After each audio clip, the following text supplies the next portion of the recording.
everybody. Welcome to the group today.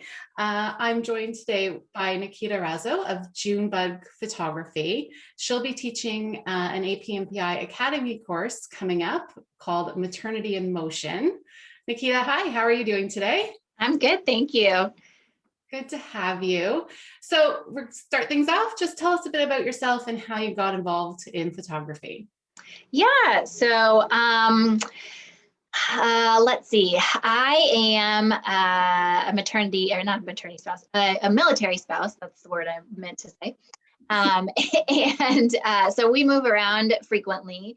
My son was my first son was 5 days old when my husband left for 6 months for the military.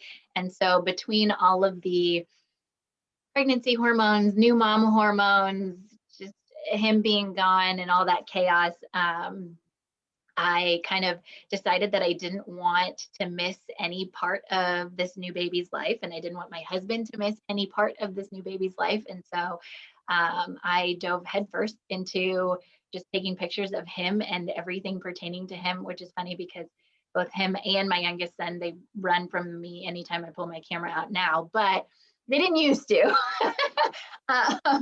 So he was kind of my, inspiration into getting into photography in the first place. I spent 2.5 years learning everything about my camera and, only photographing him for that first 2.5 years. And then I had friends telling me that I should kind of look into, possibly starting a business. I spent time photographing some friends and, but it was never for anything. It was just more for fun. And so I finally reached a point where my husband and I had the discussion and we were like, what's the worst that could happen? So that was February of 2013 and I never looked back. Yeah, and I would say it's going pretty well. I noticed on your website, you've got a team of people you work with, and that is always a huge accomplishment in this industry when you can jump from a team, like a one-man show to a team. So that's awesome. Outsourcing is the greatest thing I ever did for my business. Yeah, I know. I hear you. So the course you're teaching at the APNPI Academy is called Maternity in Motion. What does that mean to you?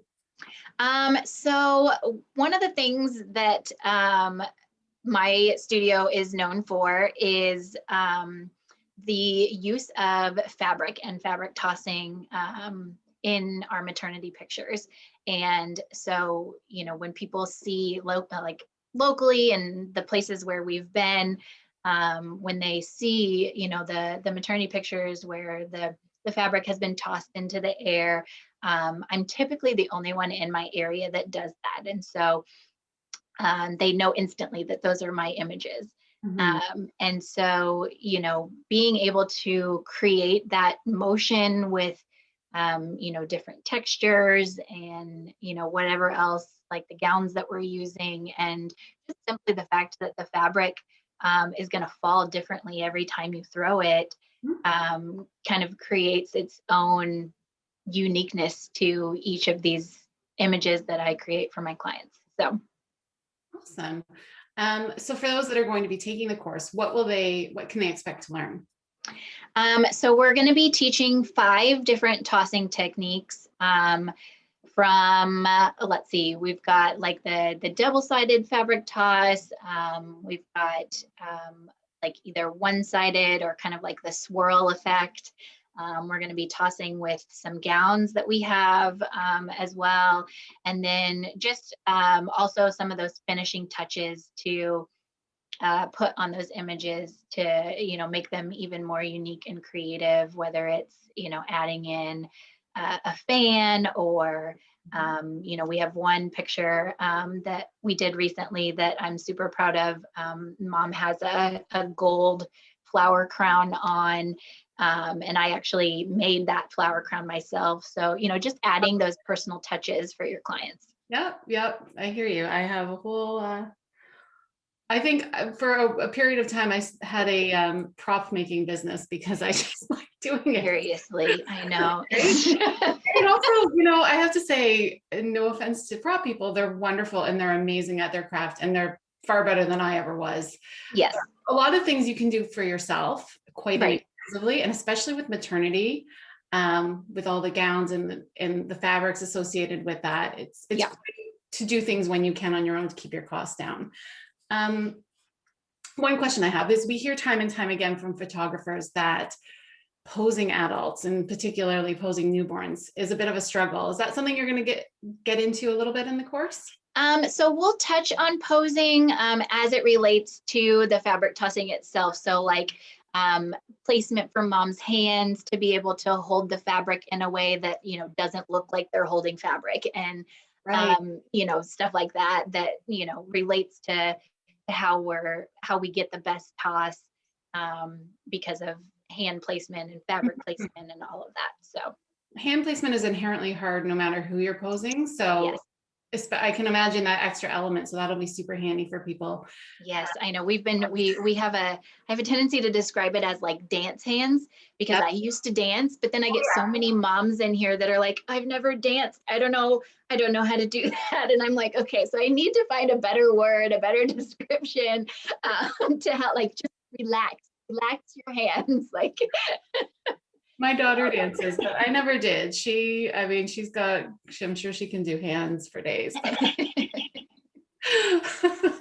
I'm always like the awkwardly describing, like touch your butt, but don't really touch or something like that. You know? As an example, it's a really poor example to choose at this moment. Let's move on. You've been doing this for a while then. When you started out, or even along the way, what's one thing you wish you knew sooner about maternity photography? Oh man, you put me on the spot with that one. Let's see. I wish I knew when I first started how to manipulate the light better to help make the moms look and feel beautiful, as opposed to as big as we usually feel.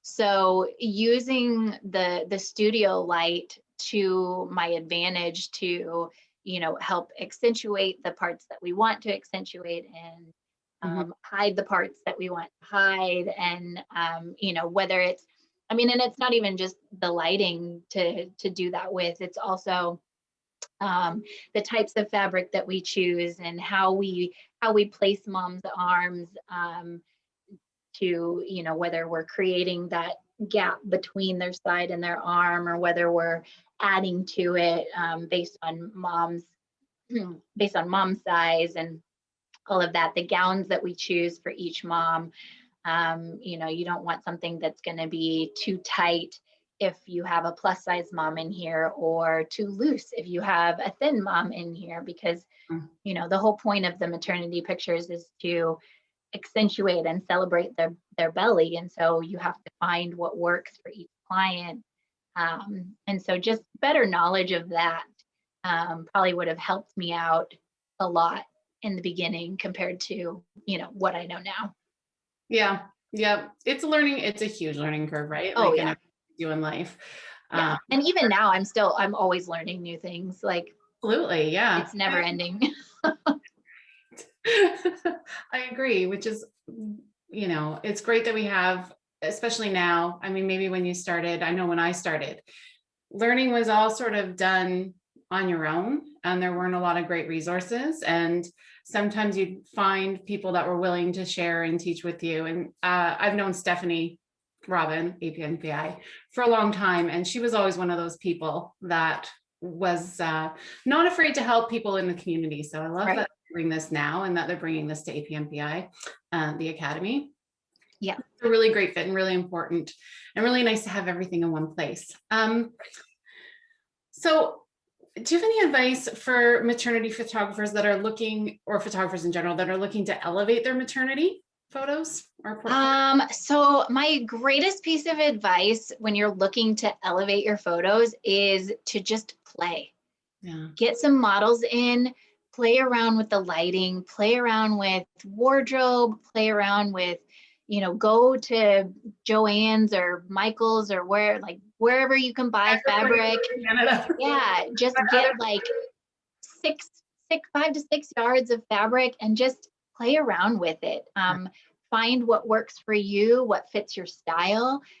Because that's the other thing is with the difference that in style that everybody has, like what I choose for my tossing fabric might not be the same as what you choose for your tossing fabric. And so you have to find, what fits with your brand that you've already created. And like one of my favorite things for model calls is to just play around and experiment. And, especially if you have someone who, you know, the reason why I do them as model calls is because there is no client expectation associated. Right, exactly. No pressure. So yeah, there's no pressure. So if you try something and it doesn't work, then that's fine. And you can scrap that and not have to worry about it.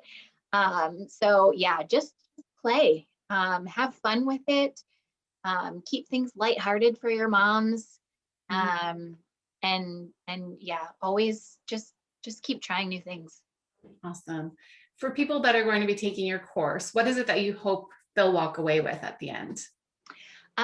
So I'm hoping that they'll walk away with just the knowledge of being able to apply this to their business and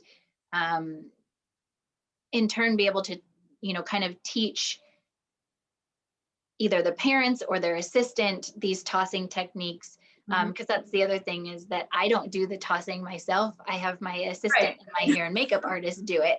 And, it's taken a lot of trial and error to get them to where they know exactly how I want it tossed. Right. And so that's something that you have to work through on your own to, establish those baseline settings for your own business and your own helpers and all of that. So just the knowledge of, kind of the directions that I give my team to help them toss better, to have that knowledge to be able to give your own team, to be able to execute these images in the way that you want. And I think the fabrics too, it was from the last, we were just talking about it in the last question, but I know when you go into the fabric store, it can be so overwhelming if you don't know what you're looking for. So I think that's awesome that you're going to be able to tell them even just the names, just a bit of a vocabulary, because you go in and you're like, I don't know. And then I mean, there's lots of great fabric stores. Yes. Sometimes they're used to people that know exactly what they want. And then you walk in like a total noob and you have no idea what you're looking for.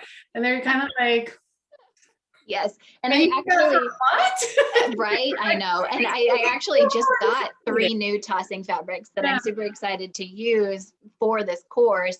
But so I went in and I was like, I'm looking for something that is sparkly or like shimmery, has a little bit of shine to it, but is also super lightweight. Yeah. And the lady was like, I don't know if we have any of that. No. Just go on, this wild goose hunt on your own, feeling this fabric, feeling that fabric. Like I'll even take one of the rolls down and like unwind it some so that I can like briefly toss it in the air just to see how it falls, So again, that goes back to the just keep experimenting and keep playing and find what works for you. Well, I think there's going to be a lot of great information that people can walk away with. And I'm super excited that you're offering this class because it's a really fun topic. And like you said, you can just have fun with it. And I think that's fantastic because so often what we do is dictated by maybe a schedule or a series of poses that we're comfortable doing if it's newborn work or if it's adults, time constraints working with adults, whatever the case may be. Right. But in this case, you can just sort of play, have fun, and provide your clients with a really great experience. So I think that'll be great for people taking the course to be able to walk away with. So thank you so much for joining us today. It was Of lovely course. speaking with you. And Yeah. we definitely look forward to your class coming up. Again, it's called Maternity in Motion. And look forward at the APNPI Academy, everybody. Have a great day. Bye.